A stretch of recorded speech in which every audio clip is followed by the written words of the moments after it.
যদি আপনি নিজের জীবনে প্রকৃত বন্ধু নির্বাচন করতে চান তাহলে তার আগে দর্পণ আর ছায়া এই দুইয়ের বিশেষত্বর বিষয়ে জানাটা অত্যন্ত প্রয়োজনীয়।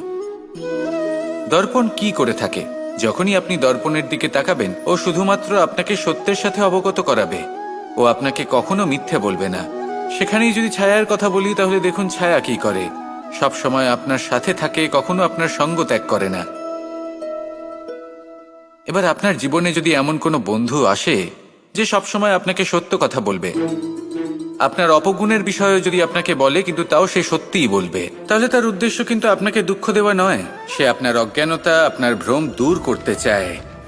যদি আপনি কোনো অনুচিত পথে চলতে থাকেন তাহলে সে আপনাকে বাধা দিতে চায়। আর যদি সেই মিত্রই ছায়া সঙ্গীর মতো হয়, সে কখনোই সুখ দুঃখে আপনার সঙ্গ ত্যাগ করবে না, তার উদ্দেশ্য হলো সবসময় আপনাকে রক্ষা করা।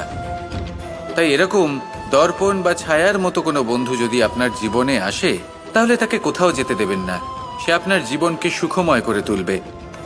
আর যদি আপনার জীবনে উপস্থিত বন্ধু এমন না হয় তাহলে তাকে নিজের থেকে দূরে করে দেওয়াই বাঞ্ছনীয়। তাহলে দর্পণ আর ছায়ার মতো প্রকৃত এবং ভালো বন্ধুকে নিজের জীবনে স্থান দিন আর আমার সাথে ভালোবেসে বলুন রাধা।